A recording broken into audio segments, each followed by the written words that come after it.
আপনারা জানেন যে এসআইআর এর শুনানি পর্ব চলছে, আর তারই মধ্যে গতকাল আমরা দেখেছি অভিষেক বন্দ্যোপাধ্যায় প্রায় 1 লক্ষেরও বেশি কর্মী সমর্থকদের সঙ্গে বিএলএ 2দের নিয়ে একটি ভার্চুয়াল বৈঠক করেন এবং সেখানে একগুচ্ছ নির্দেশও তিনি দিয়েছেন। এসআইআর এর ফর্ম পূরণে সাহায্য করতে আগেই may I help you camp চালু হয়েছে। এবার শুনানি পর্বে সাহায্যের জন্য ক্যাম্প চালু করতে নির্দেশ দিলেন অভিষেক বন্দ্যোপাধ্যায়। প্রতিটি শুনানি কেন্দ্রের বাইরে সোমবার থেকেই ক্যাম্প করতে হবে। বিএলএ 2কে বলবো শুনানি পর্বে উপস্থিত থাকুন, এটা যুদ্ধের সময়, আমরা 1 ইঞ্চি জমিও ছাড়তে পারি না। সূত্রের খবর, রবিবার এসআইআর ইস্যুতে 1 লক্ষের বেশি নেতাকর্মী ও বিএলএ 2দের নিয়ে ভার্চুয়াল বৈঠকে এমনই বার্তা দিলেন অভিষেক বন্দ্যোপাধ্যায়। গতকাল এসআইআর ইস্যুতে যে ভার্চুয়াল বৈঠক, সেই বৈঠকে অভিষেক বন্দ্যোপাধ্যায় ঠিক কি নির্দেশ দিলেন?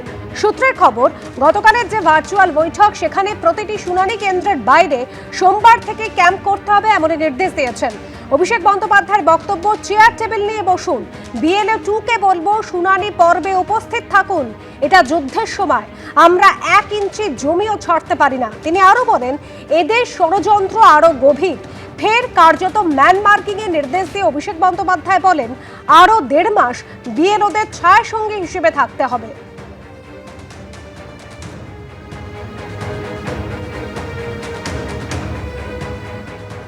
অভিষেক বন্দ্যোপাধ্যায় ভিসির মাধ্যমে আমাদের সকলকে এই বার্তাই দিয়েছেন, যাতে আগামী কয়েকদিন, যতদিন ধরে আমাদের রাজ্যব্যাপী হেয়ারিং প্রক্রিয়া চলবে, তাতে যাতে সাধারণ মানুষকে আমরা সহযোগিতা করতে পারি। বিভিন্ন হেয়ারিং কেন্দ্রের বাইরে আমরা আজকে থেকেই রাজারহাট গোপালপুর বিধানসভা কেন্দ্রে আমরা ভোট রক্ষা সহযোগিতা কেন্দ্র শুরু করেছি। শনিবার থেকেই পশ্চিমবঙ্গে শুরু হয়েছে এসআইআর এর শুনানি। নানা জায়গা থেকে ভোগান্তির অভিযোগ সামনে আসছে। এই প্রেক্ষাপটে সূত্রের খবর, রবিবার অভিষেক বন্দ্যোপাধ্যায় বলেন, শুনানি শুরু হয়েছে। 10 থেকে 15,000 মানুষকে একসঙ্গে ডাকার ফলে অনেকে সমস্যায় পড়েছেন। নির্বাচন কমিশন চায় যে অনেকে হতাশ হয়ে চলে যাক, যাতে তাদের নাম বাদ দেওয়া যায়। শুনানিতে যারা আছেন তাদের সাহায্য করার জন্য ক্যাম্প করুন।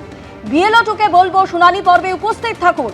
ভোটের সময় যদি এজেন্ট থাকে তাহলে শুনানিতে কেন থাকবে না? এরা বিজেপিকে সাহায্য করতে এসব করছে, কারণ বিজেপির লোক নেই সব ক্যাম্পে। যে যাই বলুক, শুনানি পর্বে উপস্থিত থাকতে হবে, আমাদের সেখানে থাকতে হবে এবং নিশ্চিত করতে হবে যে একটিও নাম যেন বাদ না যায়। এটা আমাদের কাজ। যদি কেউ বাধা দেয় বলবেন, লিখিত নির্দেশিকা দেখান, প্রয়োজনে ভবিষ্যতে আইনি ব্যবস্থা নেব। এরা কোনো কিছু লিখিত দিচ্ছে না, এখানকার বাবুদের নির্দেশে এসব হচ্ছে।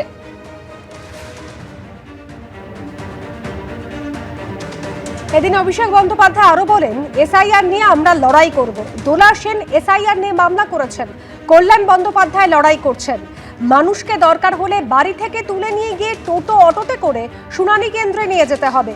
মানুষ দেখুক একমাত্র তৃণমূলী মানুষের পাশে থাকে, তারাই বিচার করে দেখবে কে তাদের পাশে থাকে, শুনানিতে নাম তুলতে তারা সাহায্য করছে। এই তো শুনলাম উনি নাকি দিল্লিতে যাবেন 1 কোটি মানুষ নিয়ে।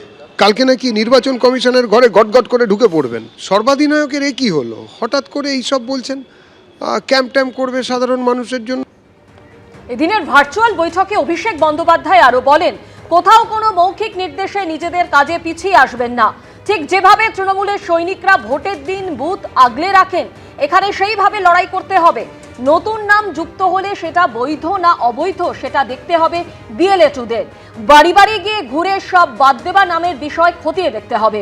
আগামী 6 সপ্তাহ ভোট রক্ষা শিবির সক্রিয় রাখতে হবে।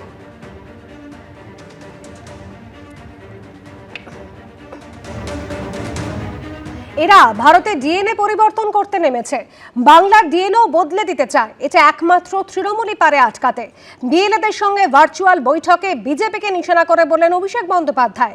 রোহিঙ্গা ইস্যুতেও কটাক্ষ করেছেন, যার পাল্টা জবাব বিজেপি। শুধু হ্যারাসমেন্ট করা, আমার 2002-এ কি করেছে ভোটটা বাদ গেল জানি না। আমি সব কাগজপত্র দেখিয়েছি, বললো যে এগুলোতে হবে না। এখন আমি কি করব? অনেকেই যখন এইভাবে হেনস্থার অভিযোগ তুলছেন, তখন এসআইআর নিয়ে সরগরম রাজ্য রাজনীতি। শনিবার সাংবাদিক সম্মেলন করে এসআইআর ইস্যুতে নির্বাচন কমিশন এবং বিজেপিকে একযোগে আক্রমণ করেছিলেন অভিষেক বন্দ্যোপাধ্যায়। সূত্রের খবর, এরপর রবিবার তৃণমূলের বিএলএদের সঙ্গে ভার্চুয়াল বৈঠকে তিনি বলেন, এরা ভারতের ডিএনএ পরিবর্তন করতে নেমেছে, বাংলার ডিএনএও বদলে দিতে চায়। এটা একমাত্র তৃণমূলই পারে আটকাতে, তারা বাংলার ডিএনএ পরিবর্তন করতে পারবে না। বাংলার মানুষ এগুলো নিয়ে একদম উৎসাহিত নয়। গভীরতা টবিরতা ষড়যন্ত্র এইসব তত্ত্বকে নস্যাৎ করে বাংলার মানুষ শুধু অপেক্ষা করছে কখন ভোটের দিন আসবে তৃণমূলকে হারানোর জন্য সে বোতাম টিপবে। তৃণমূল হারছে, তৃণমূল হারবে, তৃণমূল হেরে গেছে।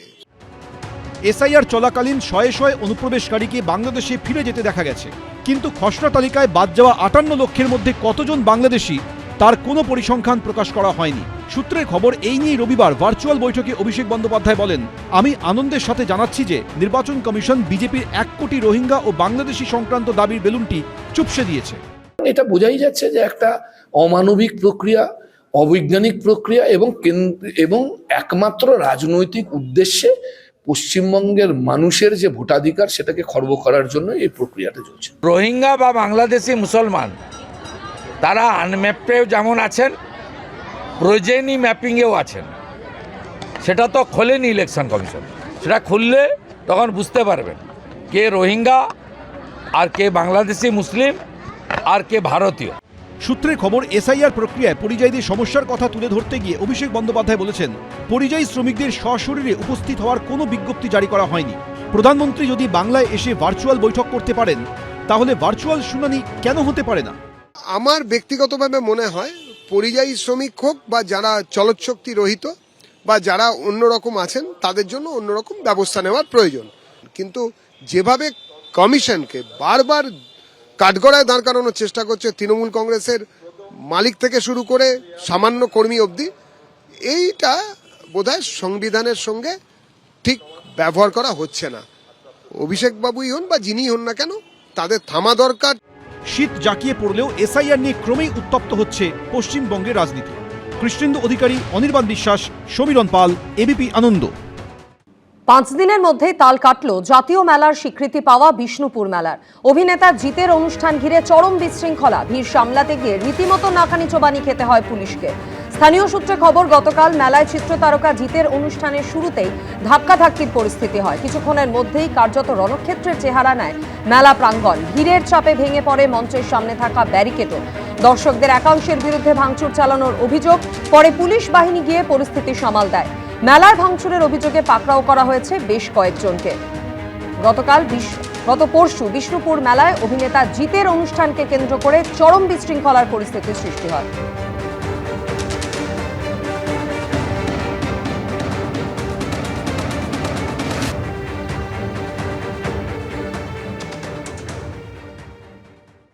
এবিপি আনন্দ, এগিয়ে থাকে, এগিয়ে রাখে।